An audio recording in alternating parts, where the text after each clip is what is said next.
Hey everyone, C7B here, and this is going to be a tutorial video on barrel damage and weathering.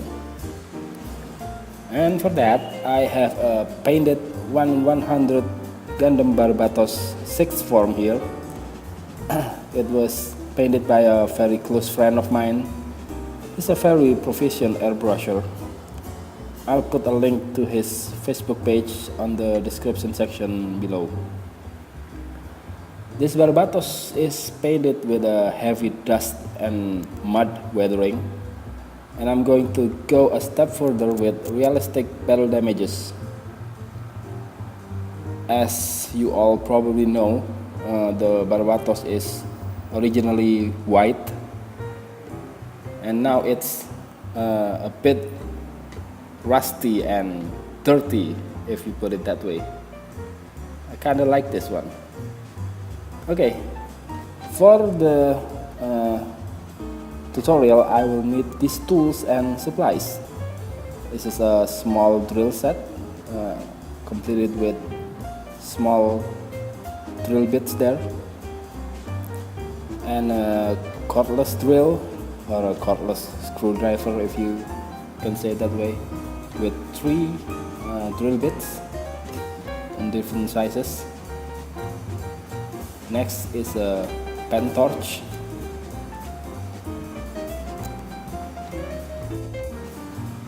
This one is a soldering iron. I've got it on a cheap price at the electronics store next door. It's only 11,000 rupiah or less than $1. Yeah, that's a very cheap price. Next one is I have some weathering powder made from dry crayon. There are 24 colors there. I probably will make another video on how to make those weathering powder. It's very cheap comparing to the aftermarket products out there. Okay, next for the application of the weathering powder, I need the brush and then pencil and some marker, regular building tools, cutter, a pen knife, a scriber, and some files, the usual suspects.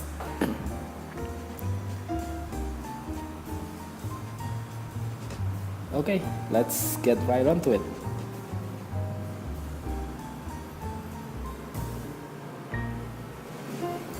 Because this kit is already been painted before, maybe you should know some of the things I'll be doing on this kit is going to be different in a painted kit than doing the same thing in an unpainted kit. So be prepared of anything. First, let's take apart some of the big parts. It will make the process easier. Now take a pencil and just mark every spot where you are going to damage your kit. Preparation is key here because these damages you are going to inflict, most of them are irreversible. You cannot restore your kit to its original state. Just put some bullet holes on the chest here and there, probably here, two of them, and on the shoulder armor too. These bullet holes usually are on the shield, but since this Barbatos doesn't have a shield, just put the bullet holes in the body armor and maybe in the giant weapon here. It's the jaw of life, if you can say it that way. Okay, next takes the drill. For the size of the bullet hole, you can use the pin vise or smaller caliber bullets. But the cordless screwdriver here is for the bigger holes, usually for bigger bullets. Since the Barbatos been through difficult battles with big machine and big machine guns, I'll just drill big holes on the armor. Just bear with me while I'm drilling these holes. Sorry for the noise, I forgot to mute my phones. Okay.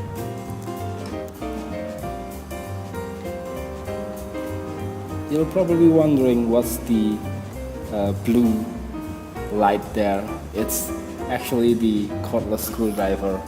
It's automatically lit the blue lights. It's for, I don't know, safety measures maybe. Anyway,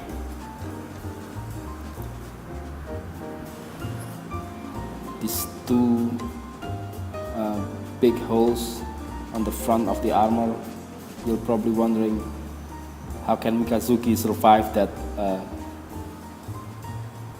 barrage of bullets right head on to his compartment there on the chest of the Barbatos. For now, let's just never mind all the physics, just let the damage speak for itself.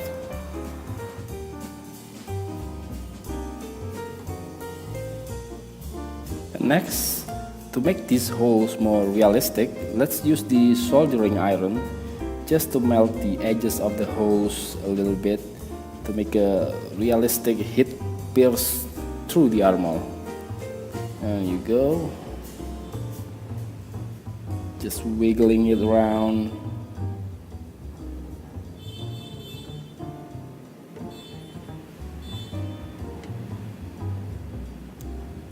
Nice. And on the thigh.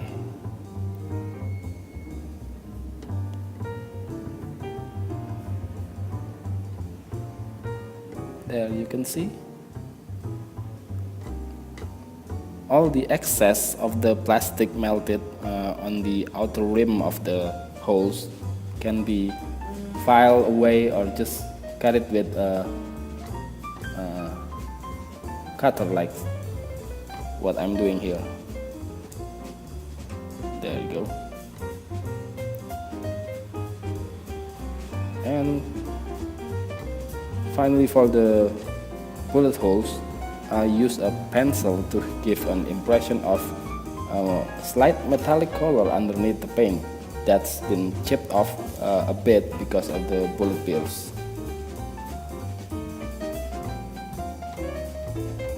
Don't worry, if you're overdoing it, you can scrub it with your fingers. It will make a slight impression of weathering too. It's actually very cool. There, you can see there. Okay. Next, I'm going to mark some of the slash point. It's a slash damage from sword or axe. I'll just give some on the jaw of life, one on the shoulder armor there,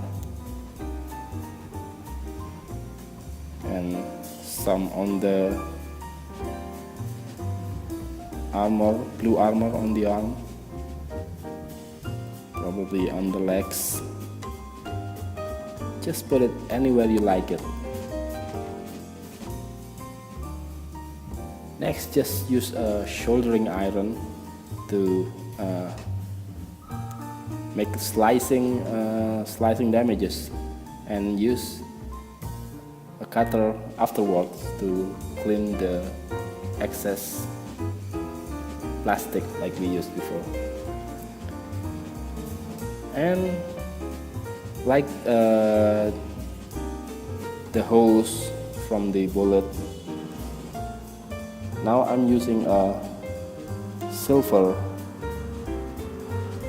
marker to use to give a slightly metallic impression underneath. Just don't worry, we can use the weathering powder later on to finish the whole metallic slashed impression. Yeah, you can just fill it in from all of the scratches, slash damage here and there. One that I love about this Iron-Blooded Orphan series is that they don't have beam weaponry. Not until I've made this video, at least. So all the battle are artillery and just melee without a beam. That's very cool. Actually, that's one of the reason I like the series. Beam weaponry are just overrated. They're just making the Gundams looks invincible with the artillery and piercing melee weapon like they did in the IBU right now. It just feels more realistic and grounded. That's what I like about the Iron-Blooded Orphan series. Okay, it's finishing with gray over the silver. Next, I'm going to use a pen torch to make burn damages. And how about burning the eyes like the Sinanju or Axial Repair? Yeah, notice how the damage is just in the structure of the plastic. It doesn't give a burnt or charred finish. We'll add it later with a weathering powder. Just burning the side skirt little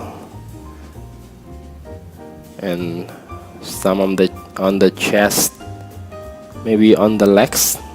Yeah, why not? And especially on the weaponry there. Okay, let's apply the weathering powder. Mostly I'm going to use the black color because it's burnt or charred impression we didn't have using the pen torch, like on the right eye of the Barbatos there.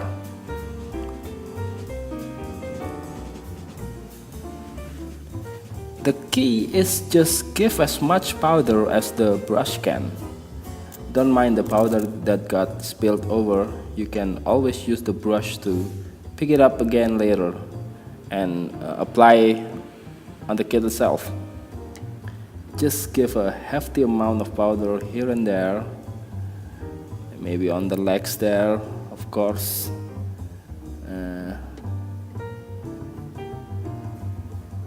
There. Just be creative. Maybe the Barbatos having a fight with enemies that got flamethrowers or missile that can burn the enemies. And don't forget the front skirt that we burned earlier. There we go. And of course, the weapon. The weapon's got to be burned in some kind of fight.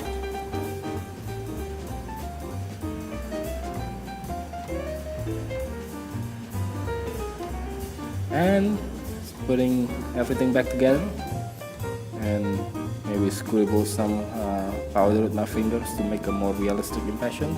And there you go, all finished. I'm happy with the result because the Barbatos now looks so cool after going through a heavy battle. Of course, to preserve the effect, I will need to top coat this. Now let's put this beast on a rotating stand to fully appreciate the beauty. Okay, first of all, let's be clear that I'm not really a fan of battle damage or wrecking my gunpla.